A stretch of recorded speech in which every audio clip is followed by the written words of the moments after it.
مولاي صل وسلم دائما أبدا على حبيبك خير الخلق. بسم الله. السلام عليكم ورحمة الله وبركاته. الحمد لله والصلاة والسلام على أشرف الأنبياء والمرسلين سيدنا ونبينا محمد وعلى آله وصحبه ومن تبعهم بإحسان إلى يوم الدين. أما بعد، فإن أصدق الحديث كتاب الله وخير الهدي هدي محمد صلى الله عليه وسلم وشر الأمور محدثاتها وكل بدعة ضلالة وكل ضلالة في النار. أصبحنا على فطرة الإسلام وعلى كلمة الإخلاص وعلى دين نبينا محمد صلى الله عليه وسلم وعلى ملة أبينا إبراهيم حنيفا مسلما وما كان من المشركين.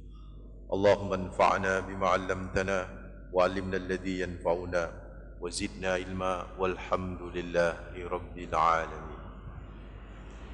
Ikhwatuddin hafizahumullah, saudaraku, bapak-bapak, ibu-ibu, adik-adik, jamaah salat subuh hafizahumullah yang insyaallah selalu dijaga sama Allah Rabbul Alamin. Alhamdulillah, pertama kita panjatkan rasa syukur yang mendalam, terus menerus kita haturkan hanya kepada Allah Rabbul Alamin, Tuhan semesta alam ini yang telah begitu banyak memberikan kenikmatannya kepada kita, yang begitu besar menurunkan karunia-Nya, yang tak sanggup kita untuk selalu berhitung dengan nikmatnya. Yang bisa kita lakukan terhadap nikmat-nikmatnya adalah selalu bersyukur. Minimal, saudara, wujud syukur di setiap helaan nafas, tidak lepas untuk selalu mengucapkan kalimat hamdalah alhamdulillahi rabbil alamin. Yang kedua, salam dan salawat terus kita persembahkan kepada manusia terbaik, pemilik pribadi yang sempurna, teladan abadi bagi kita, yaitu Rasulullah Muhammad sallallahu alaihi wasallam. Semoga salam dan salawat kita kelak bisa menjadi syafaat bagi kita di hari akhir. Amin ya rabbal alamin. Saudara, ikhwatuddin hafizahumullah, tema pagi hari ini terkait dengan Al-Quran mengenai Ahlul Bait. Mencintai Ahlul Bait, bukti cinta kepada Rasulullah Muhammad sallallahu alaihi wasallam. Bisa jadi sebagian dari bapak-bapak, ibu-ibu yang hadir di sini tidak mengetahui bahwa cinta terhadap Ahlul Bait itu satu di antara sekian prinsip ahli sunnah wal jamaah. Satu dari sekian prinsip ahli sunnah wal jamaah mencintai Ahlul Bait. Jadi kalau prinsip ahli sunnah wal jamaah misalnya rukun imannya berapa? 6. Itu ahli sunnah wal jamaah. Rukun iman 6. Antu'mina billahi wa malaikatihi wa kutubihi wa rusulihi wal yaumil akhir wal qadari khairihi wa syarrihi minallahi ta'ala. Itu 6, Pak. Jadi kalau ada yang 6 tapi kemudian diganti salah satunya, itu bukan ahli sunnah wal jamaah. Itu tuh. Rukun Islamnya berapa? 5. Antashhadu an la ilaha illallah wa anna muhammadar rasulullah wa antuqimas shalah wa tu'tuz zakah wa wasyiyam wa tahujjah ilal bait. Itu 5. Jadi kalau ada 5 tapi diganti salah satu, wah juga bukan ahli sunnah wal jamaah, apalagi nambah-nambahin. Itu ahli sunnah wal jamaah. Itu prinsip ahli sunnah wal jamaah. Siapa ahli sunnah wal jamaah? Semuanya. NU itu ahli sunnah wal jamaah. Muhammadiyah itu ahli sunnah wal jamaah. Al-Irsyad itu ahli sunnah wal jamaah. Yang Salafi Wahabi ahli sunnah wal jamaah. Semuanya ahli sunnah wal jamaah. Beda fikih saja, Pak. Ada juga yang beda ijtihad akidah. Itu ada juga beda akidah. Jadi kalau Muhammadiyah itu manhaj akidahnya itu pakai athariyah ya. Athar, Pak. Bukan bukan asyairah. Asy'ariyah, bukan asy'ariyah. Kalau NU dan mayoritas itu asy'ariyah. Jadi manhajnya menggunakan Nah, ini kapan-kapan kita jelasin. Dan saya nggak mau masuk ke situ Pak, karena terjadi perdebatan yang panjang gitu. Intinya ya yang penting rukun iman. Kalau saya begitu, rukun iman ya itu ahli sunnah wal. Nah, di antara pernik-pernik prinsip ahli sunnah wal jamaah itu adalah ahlul bait. Sikap kita kepada ahlul bait itu juga bagian daripada apa? Prinsip ahli sunnah wal jamaah. Ada yang berlebihan, ya, kayak kemudian Syiah gitu kan. Berlebihan tuh Pak, bahkan sampai menafikan yang lain, sahabat-sahabat yang lain. Nah, ini kita nggak kesana. Ada yang berlebihan juga sebaliknya, yaitu membencinya. Ini pasti di luar ahli sunnah wal jamaah Pak. Dua-duanya ini, yang Syiah sama yang tadi yang berlebihan membencinya, itu juga di luar ahli sunnah wal jamaah. Yang tengah-tengah ini al-wasatiyah inilah yang ahli sunnah wal jamaah. Yang kayak apa? Kenapa itu bisa menjadi prinsip ahli sunnah wal jamaah? Mari kita coba bahas, saudaraku ikhwatadina fizakumullah. Motivasi dari tema ini kita coba ambil dari surat Al-Ahzab ayat 33 dan surat Asy-Syura ayat 23. Nanti bisa dicek ya di rumah ya. Surat Al-Ahzab ayat 33 dan surat Asy-Syura ayat 23. Kalau bapak-bapak, ibu-ibu baca surat Al-Ahzab itu kan yang saya bahas di sini ujungnya. Yang saya bahas ujungnya Pak. Di situ Allah berfirman di ujungnya, innama yuridullahu liyudhiba ankumur rijsa ahlal baiti wa yutahhirakum tathhira. Innama, sesungguhnya, yuridullahu, Allah menginginkan, menghendaki, liyudhiba ankumur rijsa, menghendaki apa? Menghapus dosa kalian. Siapa kalian ini? Ahlul bait. Ahlul bait Pak. Ya ada teksnya ahlul bait. Jadi jangan macam-macam dengan ahlul bait. Artinya jangan macam-macam, jangan kemudian membenci Pak. Kita coba lihat dulu ya nanti. Ini ngajinya harus selesai. Jangan keluar dulu sebelum selesai ngaji, biar gak salah paham dan gagal paham nanti.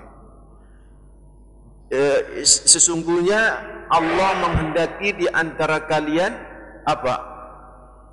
Angkumur rijsa, menghapus, liyudhiba angkumur rijsa, menghapus kepada kalian apa? Ar-rijsa. Rijsa itu macam-macam tafsirannya, tapi di antaranya adalah dosa. Siapa yang mau dihapus sama Allah dosanya? Ahlul bait, wahai ahlul bait. Bahkan tidak hanya dihapus, wa yutahhirakum tathhira. Allah juga membersihkan, mensucikan kalian wahai ahlul bait sebersih-bersihnya, sesuci-sucinya. Ini pernyataan Allah, saudaraku, terkait ahlul bait. Baik, kalau bapak-bapak, ibu-ibu membaca ayat ini, ayat 33 dari Al-Ahzab, surat 33 juga ya. Tapi di ujungnya, innama yuridullahu liyudhiba ankum rijsa ahlal baiti wa yutahhirakum tathhira. Kalau baca ini akan ternampakkan kepada kita, terpaparkan kepada kita pemaknaan yang mendalam secara komprehensif kalau lihat konfigurasi ayat sebelumnya. Kalau dalam bahasa tafsir namanya siyaqul kalam. Jadi konfigurasi ayat sebelumnya. Bisa Bapak baca dari mulai ayat 28. Nanti akan ketahuan siapa sih yang dimaksud ayat ini sebagai ahlul bait. Kan begitu ya. Nah, coba bisa dilihat Pak, ayat berapa tadi? Ayat 28. Di situ Allah menyatakan, jadi begini, dulu itu ekonominya para sahabat kan tidak terlalu besar ketika beliau hijrah. Jadi para sahabat hijrah dari mana? Dari Mekah ke Madinah. Hidup di Madinah serba pas-pasan karena semua harta itu ditinggal di Madinah Pak, di Mekah. Sehingga tidak bawa apa-apa, termasuk Abdurrahman bin Auf, itu juga tidak bawa apa-apa. Tapi Masya Allah, biiznillah, atas izin Allah, dan Allah melapangkan rezeki mereka, hanya ukuran beberapa tahun Pak, bukan puluhan tahun, beberapa tahun, karena Nabi Muhammad di Madinah cuma 10 tahun.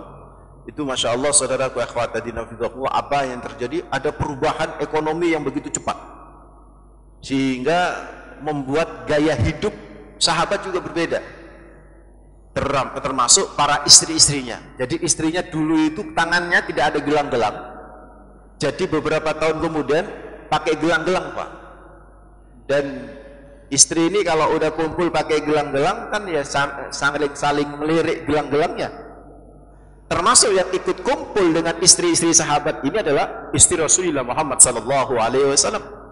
Dan Nabi sampai para istri sahabat ini pakai gelang-gelang, istri Nabi nggak pakai, Pak. Dan itulah naluriah perempuan. Ketika melihat tonggoi gawe gelang-gelang ya rodok ya apa ngono. Akhirnya lapor sama suaminya. Siapa suaminya? Rasulullah Muhammad sallallahu alaihi wasallam. Ya Rasulullah, itu lo pakai gelang-gelang. Apakah kau tidak mau membelikan kita gelang-gelang? Inilah kemudian diabadikan oleh Allah permintaan para istri ini, para istri Nabi ini tentang gelang-gelang ini, Pak. Diabadikan oleh Allah di Al-Ahzab 28 tadi itu. Sehingga akhirnya Allah berkata kepada Nabi, Allah tidak berkata kepada para istrinya untuk melarang, Pak. Tapi Allah berkata ke Nabi Muhammad. Seolah Allah nggak noleh ke istri Nabi. Allah ngomongnya ke Nabi Muhammad. Apa kata Allah di ayat 28? Ya ayyuhan Nabi, wahai Nabi. Dan ini hebatnya Allah, Pak, ya, kepada Nabi, Pak, ya. Hormatnya Allah kepada Nabi gak nyebut nama, Pak. Kalau yang lain kan disebut nama, ya Adam, ya Ibrahim, ya Musa, gitu. Ya, itu disebut nama. Tapi kalau Allah tidak nyebut nama ini kepada Rasulullah, tapi nyebut titelnya, penghormatan kepada Rasulullah. Ya ayyuhan Nabi, hei Nabi, dengan mesra. Hei Nabi, kulli azwajika, katakan kepada istri-istrimu. Jadi Allah gak ngomong kepada istri Nabi, Pak, ngomong kepada Rasulullah. Katakan kepada istri-istrimu, in kuntunna turidnal hayatad dunya, sebentar, wa zinataha fata'alaina umatti'kunna wa usarrihkunna sarahan jamila. Perhatikan apa kata Allah. Hei Nabi, katakan kepada istri-istrimu, in turidnal hayatad dunya wa zinataha, kalau mereka menghendaki perhiasan dunia, itu loh bahasanya, fata'alain, panggil saja, tidak apa-apa. Umatti'kunna, kau kasih aja, kau beri aja. Tapi perhatikan kalimat terakhir, wa usarrihkunna sarahan jamila, tapi ceraikan mereka dengan cerai yang baik. Makanya kata Allah di ayat 29, kalau kamu pilih Allah dan Rasul, maka nanti akan diberi pahala yang berlipat-lipat. Nah, baru setelah para istri Nabi itu pilih Allah dan Rasul, ayat-ayat berikutnya sampai ayat 33, itu Allah bicara bukan kepada Nabi lagi, tapi kepada siapa? Kepada istri Nabi, Pak. Karena sudah memilih Allah dan Rasul, jadi gak bicara ke Nabi, tapi langsung bicara kepada istri Nabi. Ya nisa'an Nabi, gitu ya. Wahai istri-istri Nabi. Begitu. Kalau sebelumnya Pak, ya ayyuhan Nabi, wahai Nabi. Pada ayat-ayat berikutnya bisa dilihat, misalnya ayat 30, ayat 31, ayat 32, itu semua ya nisa'an Nabi. Bahkan di ayat 32 itu dipertegas, ya nisa'an Nabi, wahai istri Nabi, lastunna ka'hadin minan nisa, kamu berbeda dengan perempuan lain. Begitu. Memang istri Nabi berbeda, Pak, dengan perempuan atau istri-istri yang lainnya, Pak. Sampai kemudian seharusnya apa yang dilakukan istri Nabi, tinggal di rumah, tidak boleh tabarruj. Itu ayat berikutnya kan ya, ayat 33. Nah, di ujung ayat 33 itulah kemudian Allah berkata apa? Innama yuridullahu liyudhiba ankumur rijsa ahlal baiti wa yutahhirakum tathira. Nah, kalau Bapak paham penjelasan saya dari awal sampai akhir, kira-kira yang di Ahlul Bait di situ siapa? Halo, masih hidup ini, Pak? Udah, kan sudah tidur kan? Jadi nggak ngantuk lagi nih, Pak. Coba Pak, saya aja berpikir aja ini, Pak. Nah, kalau ngaji tafsir sama saya, tafsir tematik, ini semua ditayangkan di Radio Surah Muslim Surabaya. Ini sudah saya tayangkan di Radio Surah Muslim Surabaya. Jadi insya Allah tiap bulan semua materi motivasi yang di radio akan saya bahas di sini. Saya ingin tanya, yang dimaksud Ahlul Bait yang di sini apa, siapa? Istri Nabi, gitu loh. Karena dari awal bicaranya istri. Ya nisa'an Nabi, hei istri Nabi, hei istri Nabi. Berarti yang dimaksud sini apa? Istri Nabi. Cuman yang jadi masalah, Pak, ada perubahan lafaz. ada perubahan lafaz. Perhatikan Pak ya, Bapak kalau ngaji tafsir itu lafdiyahnya itu harus dipakai. Makanya orang kalau ngaji tafsir itu, saya bukan mufassir Pak, saya juga di rumah, di markas saya ngaji tafsir Al-Munir karya Profesor Dr. Wahba Az-Zuhili, dan saya pernah ketemu langsung sama beliau, orang Syria. Itu ada 18 jilid Pak. Beliau juga punya fikih 18 jilid, fikih Al-Islam, Fiqhul Islam wa Adillatuhu, karya Wahba Az-Zuhili. Beliau orang luar biasa. Tapi beliau sudah meninggal dunia. Nah, saya kalau ngaji tafsir ya saya tetap harus pakai kitab tafsir. Nggak bisa menafsirkan, saya bukan mufassir. Perhatikan Pak, coba Bapak-bapak lihat dari mulai ayat tadi 28 sampai ada yang 33 sebelum ujungnya itu semua lafaz, kalau bahasa kita itu dhamir, bahasa gramatikal Arab, dhamir itu apa? Kata gantinya. Kata ganti yang dimaksud perempuan semua Pak. Ya, misalnya tadi itu ya nisa'an nabi lastunna kahadim minan nisa intaqaitunna. Semuanya tunna. Tunna itu apa? Kalian perempuan. Kalian perempuan. Wahai istri Nabi, kalau kalian perempuan memilih Allah dan Rasulnya dan sebagainya, itu kan wahai istri Nabi, kalian mestinya itu tinggal di dalam rumah. Wahai istri Nabi, kalian perempuan. Perempuan semua Pak. Tapi perhatikan di ujung ayat 33 apa? Innama yuridullahu liyudhiba ankum, bukan kunna. Seharusnya kunna kan? Kunna itu kalian perempuan. Ini kum, kalian laki-laki. Assalamualaikum, itu kalian laki-laki. Ya ayyuhalladzina amanu kutiba alaikum asyiyam, itu laki-laki kum. Tapi di dalam bahasa Arab kalau disebut laki-laki itu biasanya perempuan masuk. Tapi kalau disebut perempuan, laki-laki nggak masuk Pak. Laki-laki nggak masuk. Jadi kalau disebut istri Nabi, yang lain nggak masuk gitu loh Pak. Disinilah Pak, saudaraku ikhwata di Nabi, Al-Quran tuh hebat ya. Jadi di ujung ayat itu, Bapak tadi kan saya tanya, itu yang dimaksud Ahlul Bait siapa? Istri Nabi kan, kalau konfigurasinya dari ayat 28, itu kan berarti istri Nabi itu. Nah, supaya tidak ada image bahwa hanya istri Nabi yang menjadi Ahlul Bait. Sebab kalau istri Nabi yang jadi Ahlul Bait Pak, itu putus semuanya. Putus. Kalau hanya istri Nabi yang Ahlul Bait.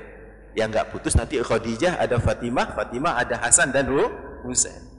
Nah, supaya tidak ada image hanya istri Nabi yang Ahlul Bait, maka lafadznya sama Allah dirubah menjadi innama yuridullahu liyudhiba ankum. Kum ini termasuk di dalamnya adalah laki-laki, tidak hanya perempuan. Karena itu untuk mempertegas maksudnya Gusti Allah itu ketika turun ayat ini, riwayat dari Ummu Salamah istri Nabi, karena ayat itu turun di rumahnya istri Nabi Pak yang bernama Ummu Salamah. Ketika turun ayat ini, saudaraku akhwat di Nabi Allah, itu Nabi mengambil kisah itu rida. Nah, kayak begini nih Pak. Tapi ini namanya rida ini Pak. Ini lebar nih Pak. Ini panjangnya sekitar 1,5 meter. Ini lebarnya hampir lebarnya 1,5 meter, panjangnya hampir 5 meter. Ini namanya rida. Ini biasanya sama Nabi dipakai menjadi imamah, atau dipakai sebagai rida. Rida itu bisa diginiin rida. Rida itu diginiin rida. Atau rida itu diginiin. Itu rida. Nah, Nabi itu pas waktu itu pakai rida, langsung kemudian membuka rida beliau, atau kisah istilahnya. Kisah itu ya lebih lebar daripada rida. Kemudian manggil Fatimah sini, suamimu panggil juga sini ke rumahnya Ummu Salamah. Karena ayat itu turun di Ummu Salamah. Ali panggil, ayo Hasan Husain panggil. Jadi berempat Pak. Sayyidina Ali, Fatimah Az-Zahra Al-Batul, Sayyidina Hasan dan Sayyidina Husain dipanggil. Sini. Terus Jibril masih ada itu. Karena wahyu kan turun tuh. Terus kemudian dilebarkan, terus ditaruh di kepala mereka. Terus ditaruh ke kepala Nabi Muhammad SAW. Jadi ini terkenal namanya hadisul kisah. Jadi kalau Bapak klik di internet hadisul kisah itu keluar tuh hadisnya. Itu keluar hadisnya. Itu nanti lafaz jalur-jalurnya banyak itu. Sahih hadisnya. Nah, kemudian dia berkata kepada Jibril, Ini termasuk ahlul bait dulu ya. Jibril ini termasuk. Kenapa Nabi sampai ngomong begitu? Karena dari awal sampai akhir ayat ini ngomong tentang istrinya, gitu kan. Bagaimana dengan Fatimah? Bagaimana dengan Ali? Bagaimana dengan Hasan Husain, gitu kan. Akhirnya kemudian ditutup ini ahlul bait tuh ya. Jibril menyatakan yes. Pada waktu itu saudaraku ikhwatadina hidakumullah, Ummu Salamah yang ada di samping Nabi masuk kepalanya. Saya juga ya Rasulullah, saya juga. Anti ada khair. Kamu di situ aja, kamu di situ. Kamu boleh masuk, Pak. Kamu di situ. Kata ahli sunnah wal jamaah, kalau orang Syiah menyatakan ahlul bait hanya Hasan Husain, Pak. Ahli Syiah. Kalau ahli sunnah wal jamaah, istrinya juga ahlul bait. Cuman kenapa pada waktu itu Ummu Salamah tak boleh masuk? Karena Nabi hanya ingin menyatakan, ya, kamu sudah baik, anti alal khair. Kamu sudah baik. Maksudnya kamu sudah masuk ahlul bait, sudah disebut oleh Al-Quran. Yang 4 ini kan nggak disebut oleh Al-Quran. Makanya Nabi kemudian memberikan justifikasi, ini ahlul bait. Tapi riwayat menyebutkan akhirnya ngotot si Ummu Salamah. Saya masuk itu ya sudah kamu masuk, gitu kan. Jadi saudaraku ikhwatidina hidakumullah, maka dari ayat ini Pak dan dari riwayat yang tadi saya sebutkan hadisul kisah, ahlul bait itu satu-satunya di dunia sekarang cuman dari jalur siapa? Hasan dan Husain. Karena istri-istrinya sudah keputus. Kan tidak punya anak Pak dari istri yang lain Pak, kecuali dari Khadijah, Fatimah, kemudian Hasan dan Husain. Adapun dari yang lain nggak punya. Ada punya Maria Qibtiyah, ya, Maria Qibtiyah, tapi Ibrahim namanya, Ibrahim bin Muhammad bin Abdullah bin Abdul Muttalib bin Hasim bin Qusay bin Kilab bin Murrah bin Ka'ab bin Wai bin Walid bin Fakir dan seterusnya itu Pak ya. Itu kan pada waktu itu meninggal dunia usia 2 tahun. Ibrahim putra Nabi yang kemudian terkenal dengan Nabi meneteskan air mata karena meninggal. Jadi semua anak-anak dari selain dari Khadijah itu meninggal dunia kecuali satu. Siapa? Fatimah Az-Zahra Al-Fatih. Ruqayyah istri siapa? Istri dari Sayyidina Utsman meninggal dunia. Juga Ummi Kulsum istri dari Sayyidina Utsman juga meninggal, enggak punya anak. Yang punya anak adalah Fatimah. Itu dikasih 2 sama Allah, Hasan dan Husain. Dan dari Hasan dan Husain inilah saudaraku akhwatan yang fillah terus bergerak keturunan Rasulullah sampai sekarang, saudara. Makanya kemudian ada istilah Rabithah Alawiyah. Itu sebuah lembaga yang menjustifikasi untuk melegalkan itu benar nggak itu keturunan Nabi. Nggak bisa kita aku-aku Pak. Akon-akon nggak bisa. Misalnya saya nama saya Junaidi. Ayah saya namanya Hudadi. Ayah dari ayah saya namanya Kai. Saya nggak hafal sudah. 4. Itu biasa 4 Pak. Dicek sampai 4. Dicek sampai 4. Nah nanti dicek itu ketahuan. Itu nanti jalurnya kemana. Nah, maka kalau yang dari Hadramaut Yaman itu namanya ada Syihab. Jadi itu marga Syihab. Ada marga Al-Jufri. Ada marga Yahya. Ada Habib Lutfi bin Yahya, ya kan? Ada Habib Quraisy Syihab. Ada Habib Ada Habib Rizik Syihab. Habib Rizik itu masuk Syihab, Pak. Ada Asghaf, ada Al-Qaf, ada banyak itu. Banyak Pak, ratusan itu. Marganya itu ratusan. Sampai Rasul pernah bersabda dalam riwayat Imam Tirmidzi dari jalur Abi Sa'id Al-Khudri menyebutkan, walladzi nafsi biyadihi, demi zat yang jiwaku berada di tangannya, bersumpah Nabi Muhammad, la yabghudu ahlal baiti ahadun illa adkhalahu Allahu an-nar. Tidak membenci keluargaku kecuali dia akan dimasukkan ke dalam neraka. Jadi membenci keluarga Nabi itu sebuah dosa yang luar biasa. Itulah pula Pak, lebih hebat lagi nih, kita disuruh berselawat kepada ahlul bait. Betul enggak? Bapak baca selawat Ibrahimnya gimana? Allahumma salli ala Muhammad wa ala ali wa ala ali Muhammad. Allahumma salli ala Muhammad, ya Allah berilah selawat kepada Nabi Muhammad, wa ala, dan kepada ali Muhammad, keluarga Nabi Muhammad. Bahkan di riwayat Sahih Bukhari itu lebih jelas. Allahumma salli ala Muhammad wa azwajihi wa dzurriyyatihi. Ya Allah, berilah salam dan selawat kepada Nabi Muhammad, kepada istri-istrinya, dan kepada keturunannya. Gitu. Bayangkan kalau seluruh dunia 1 miliar manusia tiap detik memberi selawat, Pak, apa enggak tambah mulia itu? So itulah konsep tentang ahli sunnah wal jamaah yang luar biasa mulia. Terus bagaimana sikap kita dengan ahli sunnah, dengan ahlul bait? Begini Pak, tetap meskipun beliau-beliau ini para ahlul bait yang kita sebut habaib, ya enggak, yang kita sebut sayyid, syarif. Jadi kalau di Mekah, kalau dari Yaman itu biasa disebut habib Pak, habaib jamaknya. Kalau dari Mekah atau dari Mesir itu biasanya sayyid. Mesir itu kadang nyebut sayyid, kadang nyebut syarif. Makanya keturunan Nabi yang masuk dari Mesir itu yang jadi wali songo Pak. Jadi wali songo itu keturunan Nabi. Makanya Syarif Hidayatullah itu syarif. Itu yang Sunan Gunung Jati. Itu kan bapaknya kan wali songo ini bapaknya cuma satu tuh Pak, ujung-ujungnya yaitu Maulana Ishaq, Maulana Maghribi, nanti terus sampai kepada di Mesir itu saudara. Tapi kalau yang habaib ini itu dari Yaman saudaraku, dari Yaman. Itu disebut habib. Nah, mereka mulia saudara. Terus apa sikap kita terhadap kemuliaan mereka?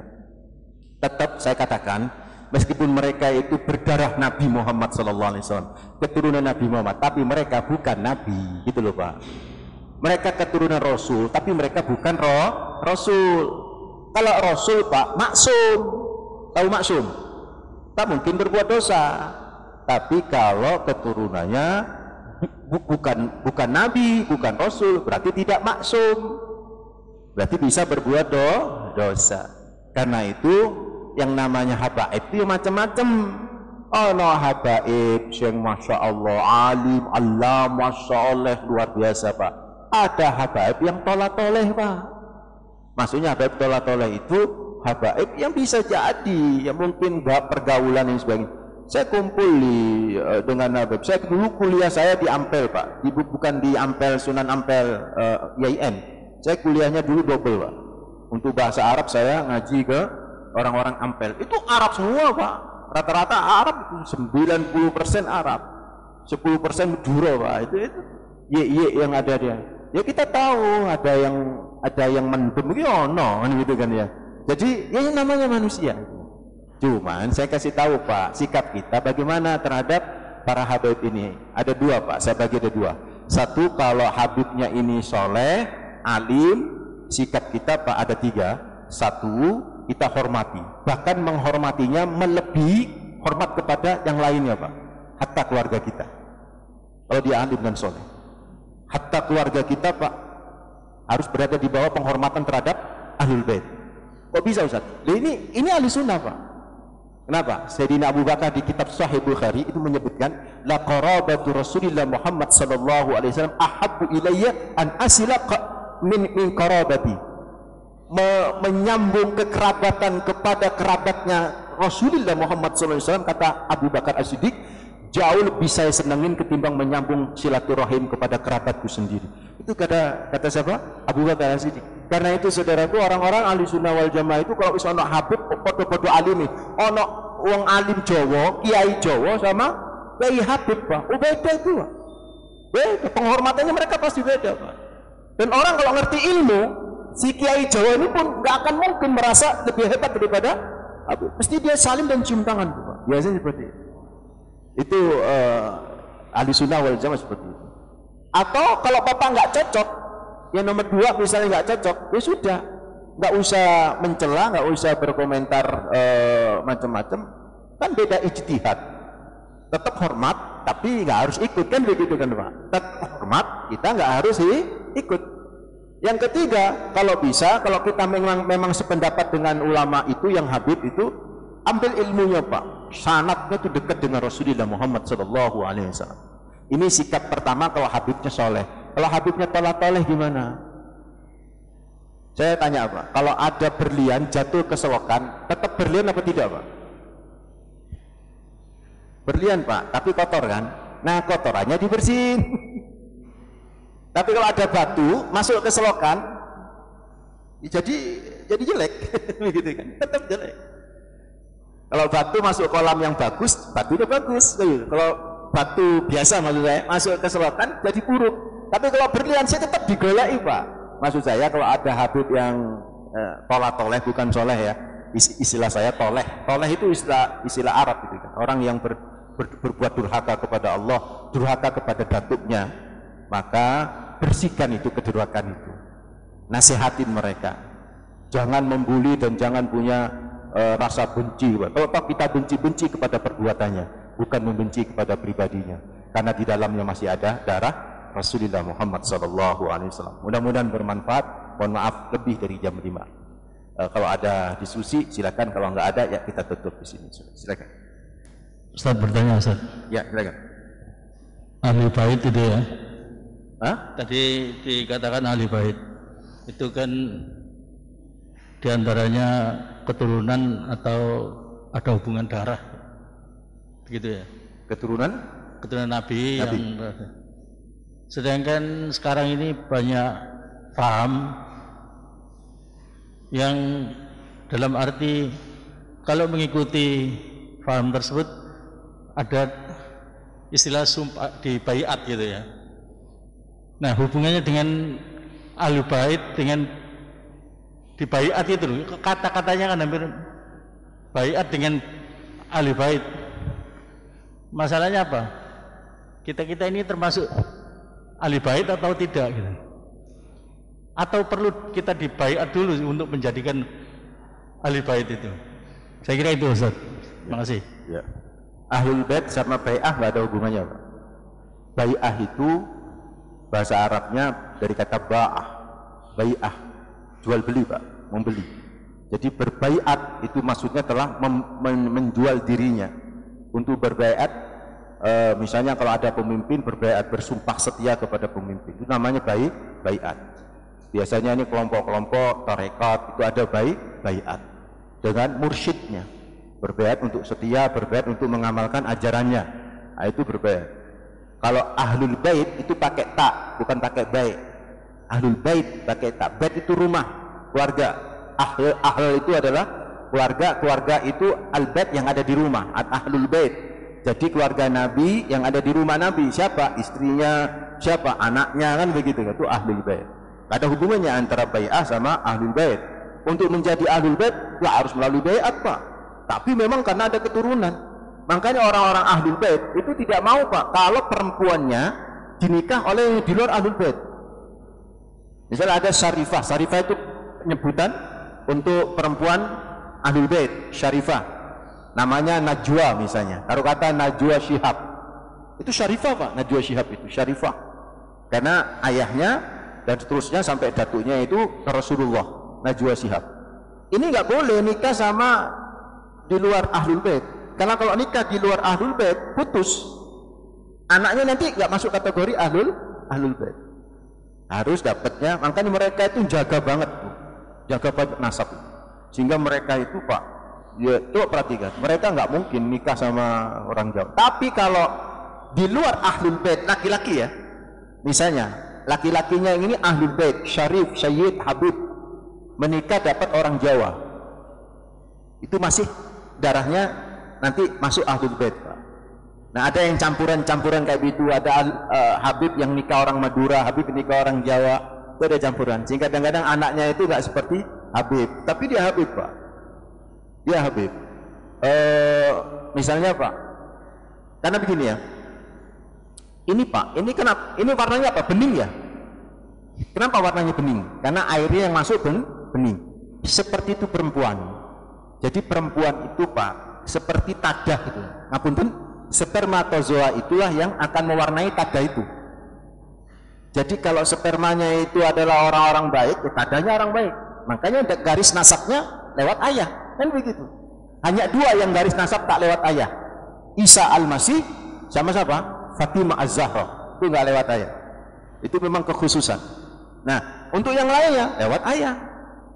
Makanya kalau orang-orang Jawa itu kalau milih mantu bibit, bebet, bobot, itu ada benernya, Pak. Karena anaknya nggak mau ditumpahin sperma yang tidak berbibit, tidak berbobot, tidak berbebet, kan begitu. Bahkan ditanya, kamu anaknya siapa?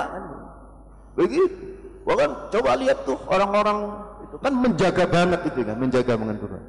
Jadi itu seperti itu. Jadi ahlul bait itu terkait dengan darah, tidak terkait dengan baiat atau sumpah setia. Wallahu a'lam. Ada lagi? Silakan, Bapak. Silakan, Pak. Allah.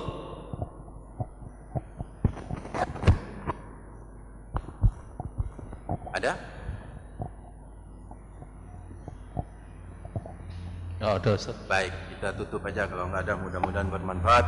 Bapak-bapak, ibu-ibu, ini menjadi pencerahan bagi kita semua, sehingga kita nggak usah ikut-ikutan di medsos. Kalau toh kita, ini pesan saya, kalau kita nggak cocok sama seorang Habib, misalnya ya nggak cocok, oh yang ngono kok Habib kok dakwanya model ngono misalnya, ya wis, nggak cocok nggak usah ikut, nggak usah taat, selesai toh. Mulutnya nggak usah diumbar Pak, mulut kita maksud saya, nggak usah diumbar, mencela-celanya, mengejek-ngejeknya, nggak usah. Saya khawatir nanti itu tadi kata Rasulullah dari Abu Sa'id Al-Khudri, tidaklah membenci ahlul baitku kecuali dia akan dimasukkan neraka. Memang ahlul bait ini di zaman Yazid bin Muawiyah itu pernah, Sayyidina Husain kan dibunuh itu.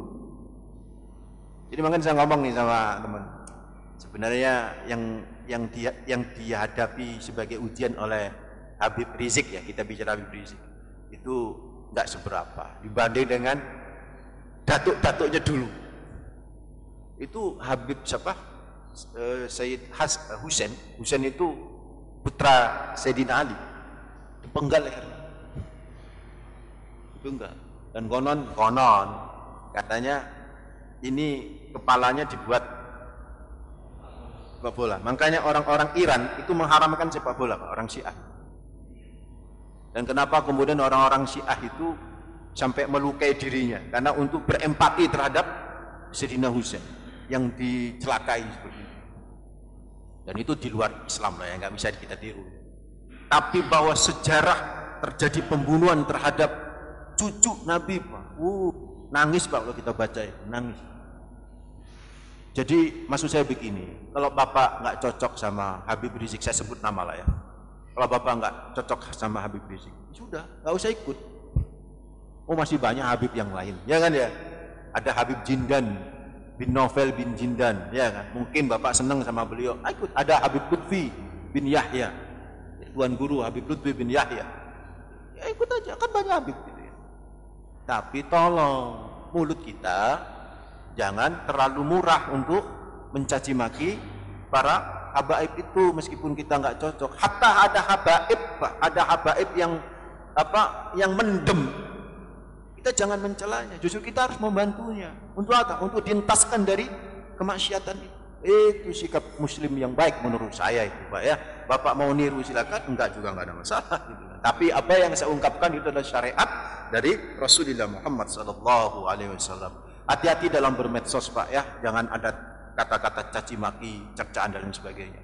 Karena medsos itu nanti nyebarnya kemana-mana. Kalau itu di forward kemana-mana, berarti dosanya nyampur tuh nanti sama Bapak. Itu namanya dosa MLM, multi level marketing. Jadi misalnya Bapak ngecam, terkecamannya salah gitu kan. Terus di forward oleh banyak orang. Ya Allah, hati-hati itu Pak. Makanya ngapunten, mohon maaf kalau lihatlah orang-orang berilmu itu Pak. Itu kalau di grup-grup diem Pak. Diem. Bukan berarti saya diam itu berilmu, tidak. Coba lihat aja lah. Karena ngerti, hati-hati. Karena kecuali kalau ketemu offline kayak begini, kita ngobrol enggak apa-apa. Kita adu data, kita adu argumen. Tapi kalau di medsos, bagi saya medsos itu hiburan dan cari informasi saja. Mandek di saya saja Pak. Kalau ada vote, mandek di saya. Enggak pernah saya vote, enggak pernah saya, karena saya enggak tahu sumbernya. Saya hanya memvote apa yang saya tulis, apa yang saya kaji, itu saja. Demikian, mudah-mudahan bermanfaat. Kita istighfar. Astaghfirullahaladzim, astaghfirullahaladzim, subhanakallahumma bihamdik, asyhadu an la ilaha illa anta, astaghfiruka wa atubu ilaik. Mohon maaf. Assalamualaikum warahmatullahi wabarakatuh. مولاي صل وسلم دائما